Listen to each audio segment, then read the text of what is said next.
ਸੰਗਤ ਜੀ, ਵਾਹਿਗੁਰੂ ਜੀ ਕਾ ਖਾਲਸਾ, ਵਾਹਿਗੁਰੂ ਜੀ ਕੀ ਫਤਿਹ ਜੀ। ਅੰਮ੍ਰਿਤਸਰ ਹਰਿਮੰਦਰ ਸਾਹਿਬ ਦੇ ਬਿਲਕੁਲ ਨਾਲ ਇੱਕ ਉਹ ਅਸਥਾਨ ਹੈ ਜਿੱਥੇ ਦੋ ਬੁੰਗੇ ਹਨ, ਜਿਨ੍ਹਾਂ ਨੂੰ ਰਾਮਗੜੀਆ ਬੁੰਗਾ ਕਿਹਾ ਜਾਂਦਾ ਹੈ। ਇਹ ਬੁੰਗੇ ਹਰਿਮੰਦਰ ਸਾਹਿਬ ਦੀ ਸੁੰਦਰਤਾ ਨੂੰ ਹੋਰ ਵਧਾਉਂਦੇ ਹਨ। ਇਹ ਦੋਵੇਂ ਬੁੰਗੇ ਲਗਭਗ 156 ਫੁੱਟ ਉੱਚੇ ਹਨ। ਇਹ ਬੁੰਗੇ ਅੰਮ੍ਰਿਤਸਰ ਅਤੇ ਹਰਿਮੰਦਰ ਸਾਹਿਬ ਦੀ ਰਾਖੀ ਲਈ ਬਣਾਏ ਗਏ ਸਨ। ਉਸ ਵਕਤ ਇਹਨਾਂ ਬੁੰਗਿਆਂ ਉੱਤੇ ਪਹਿਰੇ ਲੱਗਦੇ ਸਨ। 1905 ਵਿੱਚ ਇੱਕ ਭੂਚਾਲ ਆਇਆ ਜਿਸ ਨਾਲ ਇਹ ਬੁੰਗੇ ਨੁਕਸਾਨੇ ਗਏ ਸਨ। ਇਹਨਾਂ ਦੇ ਗੁੰਬਦ ਨੁਕਸਾਨੇ ਗਏ। ਉਸ ਤੋਂ ਬਾਅਦ ਇਹਨਾਂ ਦੀ ਮੁਰੰਮਤ ਕਰਕੇ ਇਹਨਾਂ ਨੂੰ ਫਿਰ ਠੀਕ ਕੀਤਾ ਗਿਆ। ਇਸੇ ਤਰ੍ਹਾਂ 1984 ਵਿੱਚ ਵੀ ਇਹਨਾਂ ਬੁੰਗਿਆਂ ਦਾ ਬਹੁਤ ਨੁਕਸਾਨ ਹੋਇਆ ਸੀ। ਫਿਰ ਸੰਗਤ ਨੇ ਇਹਨਾਂ ਦੀ ਮੁਰੰਮਤ ਕਰਵਾਈ ਅਤੇ ਅੱਜ ਇਹ ਬੁੰਗੇ ਫਿਰ ਸ਼ਾਨੋ ਸ਼ੌਕਤ ਨਾਲ ਖੜ੍ਹੇ ਹਨ। ਸਰਦਾਰ ਜੱਸਾ ਸਿੰਘ ਰਾਮਗੜੀਆ, ਜਿਹੜੇ ਰਾਮਗੜੀਆ ਮਿਸਲ ਦੇ ਮੁਖੀਆ ਵੀ ਸਨ, ਉਹਨਾਂ ਨੇ ਰਾਮਾਉਣੀ ਦਾ, ਜਿਸ ਨੂੰ ਰਾਮਗੜ੍ਹ ਵੀ ਕਿਹਾ ਜਾਂਦਾ ਸੀ, ਉਸ ਦਾ ਕਿਲ੍ਹਾ ਬਣਾਇਆ ਸੀ ਅੰਮ੍ਰਿਤਸਰ ਵਿੱਚ, ਜਿਹੜਾ ਕਿ ਇੱਕ ਕੱਚਾ ਕਿਲ੍ਹਾ ਸੀ। ਪਰ ਜਦੋਂ ਉਹਨਾਂ ਦੀ ਮਿਸਲ ਪੂਰੀ ਤਾਕਤ ਵਿੱਚ ਸੀ, ਫਿਰ ਉਹਨਾਂ ਨੇ ਇੱਥੇ ਇਹ ਬੁੰਗੇ ਤਿਆਰ ਕਰਵਾਏ। ਜਿੱਥੇ ਉਹਨਾਂ ਦਾ ਦਰਬਾਰ ਲੱਗਦਾ ਸੀ, ਉੱਥੇ ਇੱਕ ਸਿੰਘਾਸਨ ਹੈ। ਉਹ ਸਿੰਘਾਸਨ ਹਰਿਮੰਦਰ ਸਾਹਿਬ ਤੋਂ ਨੀਵਾਂ ਰੱਖਿਆ ਗਿਆ ਹੈ, ਕਿਉਂਕਿ ਉਹ ਗੁਰੂ ਸਾਹਮਣੇ ਆਪਣਾ ਸੀਸ ਹਮੇਸ਼ਾ ਝੁਕਾ ਕੇ ਰੱਖਦੇ ਸਨ ਅਤੇ ਬਾਣੀ ਦਾ ਬਹੁਤ ਸਤਿਕਾਰ ਕਰਦੇ ਸਨ। ਉਹਨਾਂ ਦਾ ਕਹਿਣਾ ਸੀ ਕਿ ਅਕਾਲ ਤਖ਼ਤ ਸਾਹਿਬ ਨੇੜੇ ਅਸੀਂ ਉੱਚੇ ਨਹੀਂ ਬੈਠ ਸਕਦੇ ਅਤੇ ਹਮੇਸ਼ਾ ਸਾਡੇ ਦਰਬਾਰ ਅਕਾਲ ਤਖ਼ਤ ਸਾਹਿਬ ਤੋਂ ਨੀਵੇਂ ਹੋਣੇ ਚਾਹੀਦੇ ਹਨ।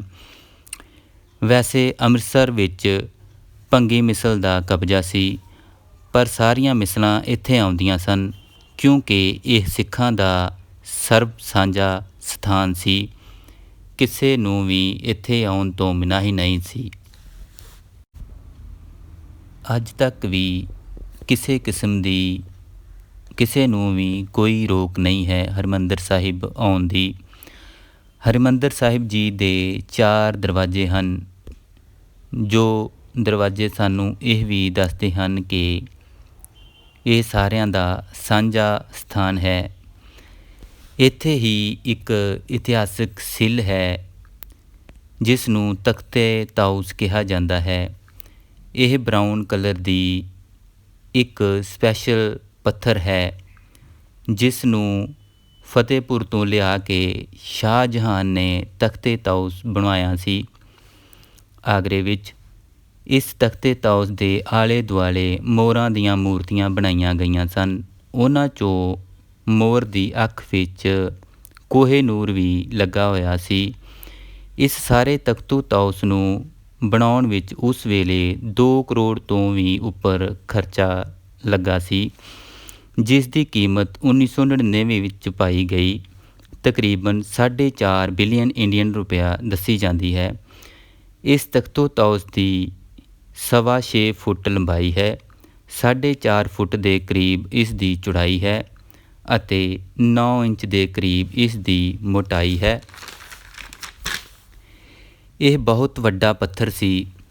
ਜਦੋਂ ਨਾਦਰ ਸ਼ਾਹ ਨੇ ਦਿੱਲੀ 'ਤੇ ਹਮਲਾ ਕੀਤਾ ਸੀ ਤਾਂ ਉਹ ਮੋਰ, ਗੱਦਾ ਅਤੇ ਕੋਹੇ ਨੂਰ ਹੀਰਾ ਇੱਥੋਂ ਲੁੱਟ ਕੇ ਲੈ ਗਿਆ ਸੀ। ਪਰ ਜਦੋਂ ਖਾਲਸੇ ਨੇ 1783 ਵਿੱਚ ਦਿੱਲੀ ਉੱਤੇ ਕਬਜ਼ਾ ਕੀਤਾ, ਇੱਥੇ ਇਹ ਦੱਸਣਾ ਵੀ ਬਹੁਤ ਜ਼ਰੂਰੀ ਹੈ ਕਿ 3 ਮਿਸਲਾਂ ਕਰੋੜਾ ਸਿੰਘੀ, ਆਹਲੂਵਾਲੀਆ ਅਤੇ ਰਾਮਗੜੀਆ ਮਿਸਲਾਂ ਨੇ ਦਿੱਲੀ ਉੱਤੇ ਕਬਜ਼ਾ ਕੀਤਾ ਸੀ, ਤਾਂ ਬਘੇਲ ਸਿੰਘ ਜੀ ਨੇ ਸਰਦਾਰ ਜੱਸਾ ਸਿੰਘ ਆਹਲੂਵਾਲੀਆ ਜੀ ਨੂੰ ਕਿਹਾ ਕਿ ਤੁਸੀਂ ਤਖਤ ਉੱਤੇ ਬੈਠੋ। ਉਸ ਵੇਲੇ ਉਹਨਾਂ ਨੇ ਤਖਤ ਉੱਤੇ ਬੈਠਣ ਤੋਂ ਇਨਕਾਰ ਕਰ ਦਿੱਤਾ ਸੀ। ਤਾਂ ਫਿਰ ਸਲਾਹ ਕੀਤੀ ਗਈ ਕਿ ਇਹ ਤਖਤ ਨੇ ਸਿੱਖਾਂ ਦੇ ਵਿਰੁੱਧ ਬਹੁਤ ਹੁਕਮਨਾਮੇ ਜਾਰੀ ਕੀਤੇ ਹਨ, ਇਸ ਨੂੰ ਪੁੱਟ ਦਿੱਤਾ ਜਾਣਾ ਚਾਹੀਦਾ ਹੈ ਅਤੇ ਦਿੱਲੀ ਦੀ ਆਕੜ ਭੰਨਣ ਲਈ ਇਸ ਨੂੰ ਅੰਮ੍ਰਿਤਸਰ ਲੈ ਕੇ ਜਾਣਾ ਚਾਹੀਦਾ ਹੈ। ਤਾਂ ਫਿਰ ਉਸ ਵੇਲੇ ਇਸ ਤਖ਼ਤ ਨੂੰ ਦਿੱਲੀ ਤੋਂ ਪੁੱਟ ਕੇ ਘੋੜਿਆਂ ਮਗਰ ਪਾ ਕੇ ਸ਼੍ਰੀ ਅੰਮ੍ਰਿਤਸਰ ਲਿਆਂਦਾ ਗਿਆ। ਲੰਮੇ ਸਫ਼ਰ ਤੋਂ ਬਾਅਦ ਇਹ ਸਿਲ ਲਿਆ ਕੇ ਨੀਵੀਂ ਜਗ੍ਹਾ ਰੱਖੀ ਗਈ ਸੀ। ਖਾਲਸਾ ਇਸ ਉੱਤੇ ਜੁੱਤੀਆਂ ਝਾੜ ਕੇ ਅੱਗੇ ਲੰਘਦੇ ਸੀ। ਕਾਜ਼ੀ ਨੂਰ ਮੁਹੰਮਦ, ਜੋ ਕਿ ਅਹਿਮਦ ਸ਼ਾਹ ਅਬਦਾਲੀ ਦੇ ਨਾਲ ਆਇਆ ਸੀ, ਸਿੱਖਾਂ ਨੂੰ ਬਹੁਤ ਨਫ਼ਰਤ ਕਰਦਾ ਸੀ। ਇੱਥੋਂ ਤੱਕ ਕਿ ਉਹ ਸਿੱਖਾਂ ਨੂੰ ਵੇਖਣਾ ਵੀ ਪਸੰਦ ਨਹੀਂ ਕਰਦਾ ਸੀ। ਪਰ ਜਦੋਂ ਉਸਨੇ ਸਰਦਾਰ ਜੱਸਾ ਸਿੰਘ ਰਾਮਗੜ੍ਹੀਆ ਜੀ ਦੀ ਤਾਰੀਫ ਕੀਤੀ ਤਾਂ ਕਹਿੰਦਾ, ਉਸ ਜੱਸਾ ਸਿੰਘ ਆਹਲੂਵਾਲੀਆ ਦੇ ਨਾਲ ਇੱਕ ਹੋਰ ਜੱਸਾ ਸਿੰਘ ਸੀ ਜੋ ਤਰਖਾਣ ਸੀ ਅਤੇ ਉਹ ਸ਼ੇਰ ਵਾਂਗ ਰਹਿੰਦਾ ਸੀ। ਦਲੇਰੀ ਇੰਨੀ ਸੀ ਕਿ ਉਹ ਇਕੱਲਾ ਹੀ ਅਹਿਮਦ ਸ਼ਾਹ ਅਬਦਾਲੀ ਨਾਲ ਬਹੁਤ ਸਮਾਂ ਲੜਦਾ ਰਿਹਾ ਸੀ।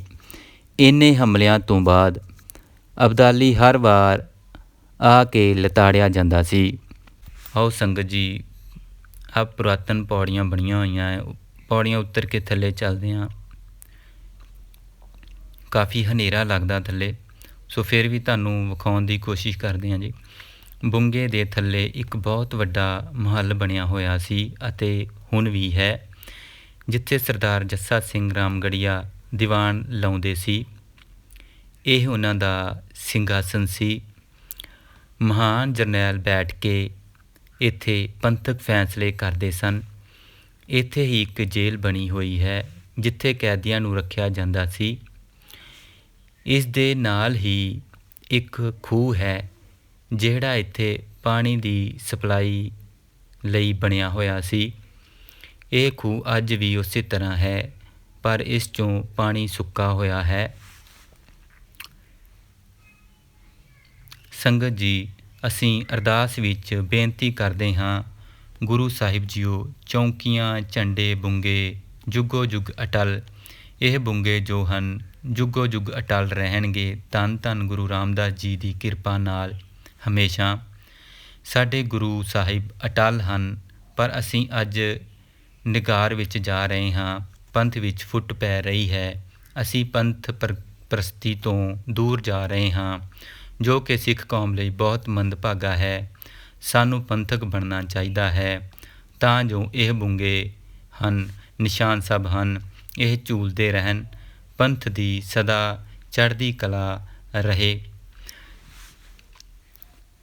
ਸੰਗਤ ਜੀ, ਇਸ ਦੇ ਨਾਲ ਹੀ ਜੋ ਬੁੰਗੇ ਨੂੰ ਜਾਣ ਦਾ ਰਸਤਾ ਹੈ, ਉਹ ਜੋ ਹੈ ਉਹ ਲੰਗਰ ਹਾਲ ਦੇ ਬਿਲਕੁਲ ਨਾਲ ਬੁੰਗਿਆਂ ਨੂੰ ਜਾਣ ਦਾ ਰਸਤਾ ਹੈ ਜੀ। ਇਹ ਵਾਲਾ ਰਸਤਾ ਹੈ ਬੁੰਗਿਆਂ ਨੂੰ ਜਾਣ ਦਾ।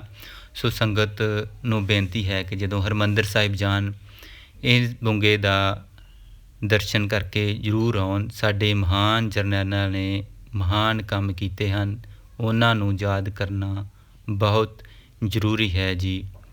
ਵਾਹਿਗੁਰੂ ਜੀ ਕਾ ਖਾਲਸਾ, ਵਾਹਿਗੁਰੂ ਜੀ ਕੀ ਫਤਿਹ ਜੀ।